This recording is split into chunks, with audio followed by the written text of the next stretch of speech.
The question is that the bill be read for a second time, and I call the member for Franklin.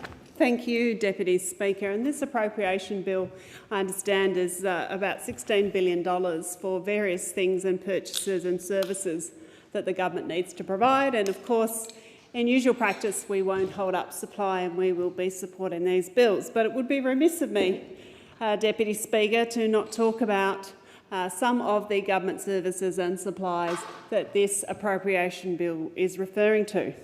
In particular, of course, what we've seen in recent weeks and months is more evidence of the Prime Minister and the government not doing its job.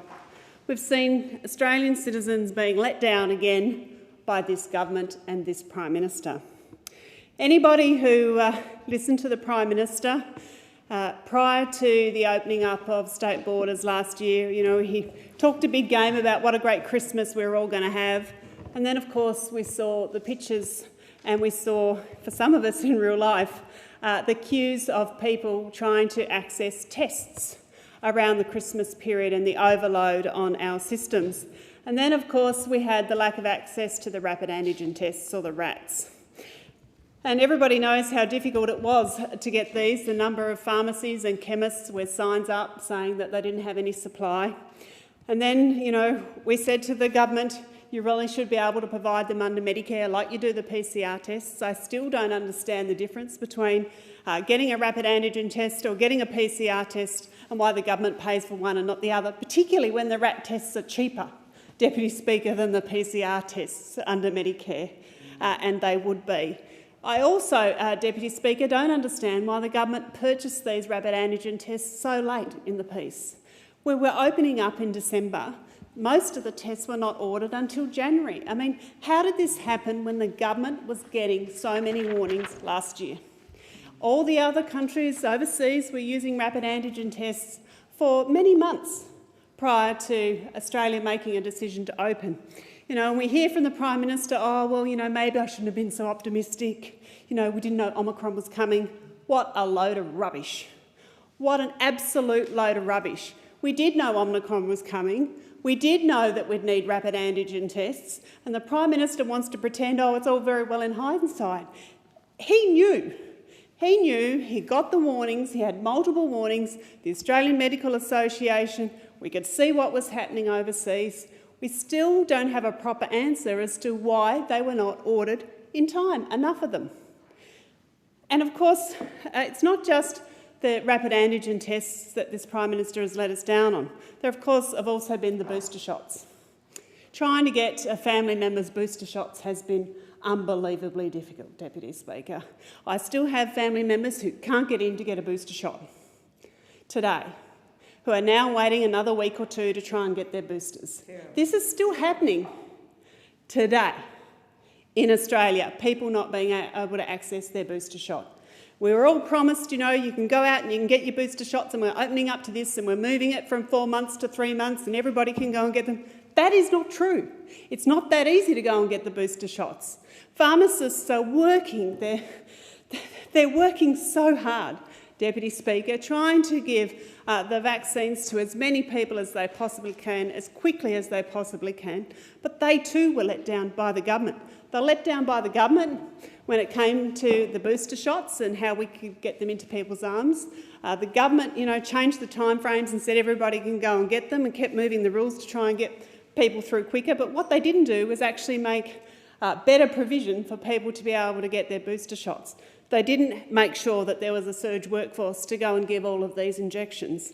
So we've had a complete failure on the booster shots. We've had a complete failure on the rapid antigen tests. And this, of course, is because, as we were told last year, it's not really a race. It's not a race to get everybody vaccinated originally, according to the Prime Minister. So we've been continually let down by this government. The other place that we've been really dramatically let down has been in the aged care system. I want to pass on my sympathies and condolences to all of those families who've lost loved ones during this particular outbreak, and talking to some of the aged care providers about just how difficult this has been for them, Deputy Speaker. Talking to some of the providers in my electorate and in my home state of Tasmania in January, they were getting confusing advice. There were not enough rapid antigen tests for staff and for residents. the advice about whether every resident needed to be tested if there was an outbreak, or every staff member, or just those on shift, it was a schmozzle. There was a lack of clear direction coming from the Commonwealth. The Commonwealth runs aged care services. Again, we have an incompetent minister who for some reason is still in the job, which I just can't fathom, Deputy Speaker, and I don't think anybody can actually, who has completely gone missing in this, completely gone missing. They promised a surge workforce. The surge workforce wasn't there. We heard revelations in Senate estimates today that some facilities are closing down because they don't have the staff to continue to operate. What's going to happen to these older Australians when the home that they are living in is forced to close because there's not enough staff? Now, that is on the Minister and the Prime Minister for not doing their job. They knew what would happen when the borders opened. They knew what would happen when we have to live with the virus, to quote the Prime Minister. How has this been allowed to happen? Imagine being the loved ones of these family members, but they've got outbreaks in facilities, they're frightened for their loved one, and now they're being told, we don't have enough staff to care for your parent or your loved one, so we're going to close the facility. Where are they going to go? Where are these older Australians in these facilities going to go when they have to close because the government didn't do its job? It's not good enough. Too many people have suffered because the government didn't do its job, it didn't do enough, and it didn't do it soon enough. That is the reality. When it comes to aged care, that sits firmly on the shoulders of the Minister for Aged Care Services. The Minister for Aged Care Services, I'll never forget that COVID Select Committee when he was asked how many older Australians had died, when he rustled through the papers because he didn't know. It's his job to know. But after what happened last year, after what happened with the warnings and what happened in those homes last year, to open the borders and live with the virus and not to have had a better plan for aged care is just staggering. It's not just incompetent, but it really is bordering on, I don't want to say, Deputy Speaker, I'll probably be deemed unparliamentary, but I cannot believe, I cannot fathom how somebody who says this is not a performance indicator of my job, you know, the number of older Australians that die, has got such an attitude to this. These are people's lives.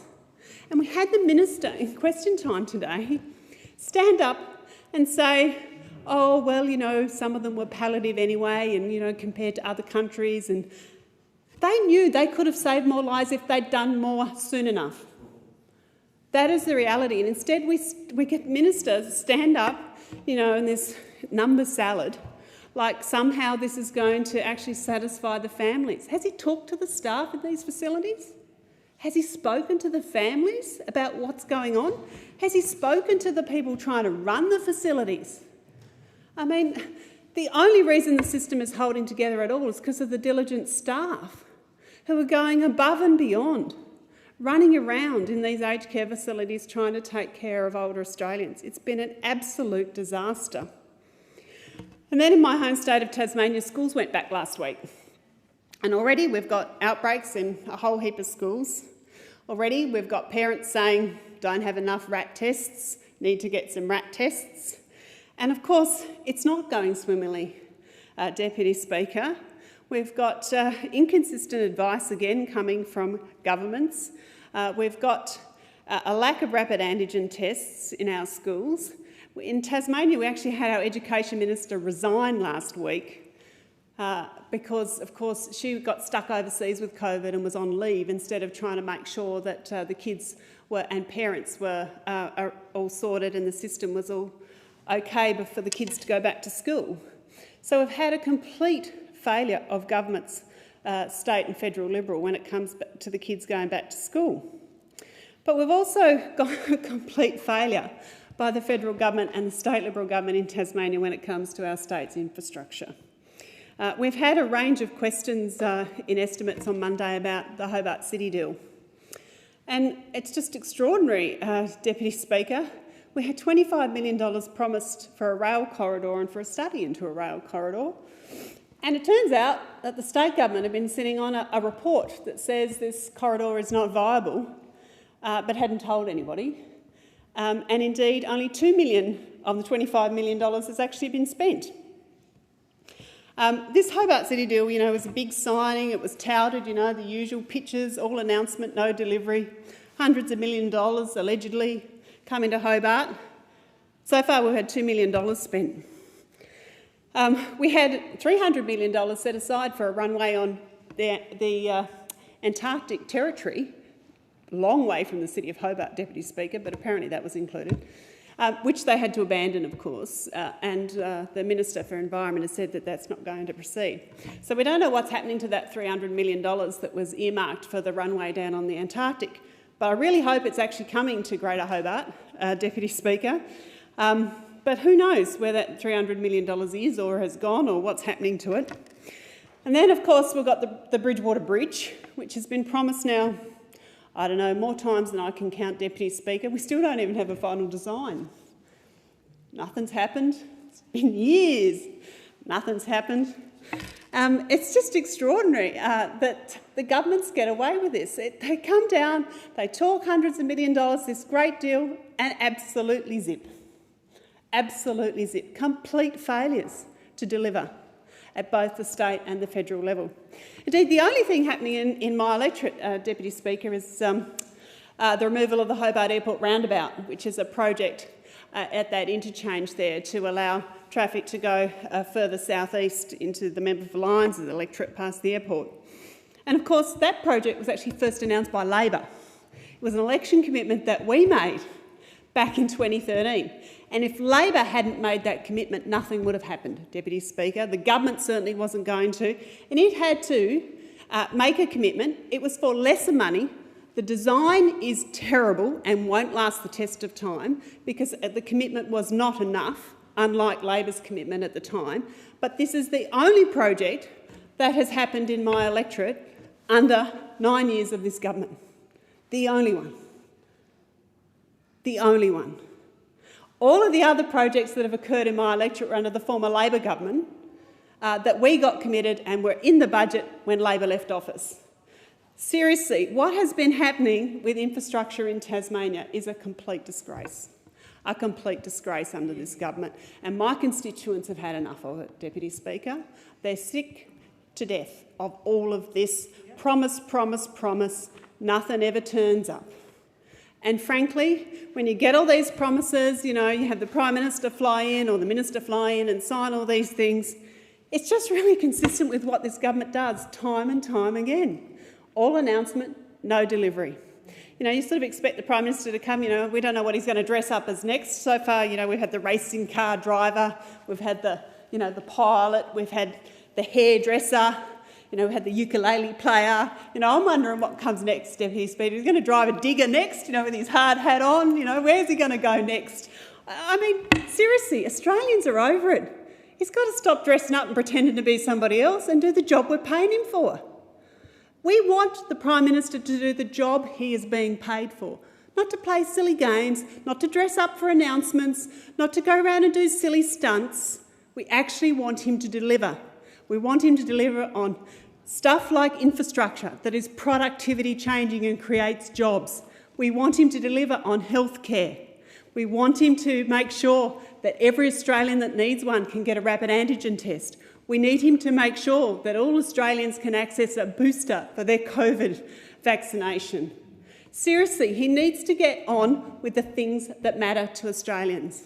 He needs to do his job and the job that he is being paid for. Australians are over it.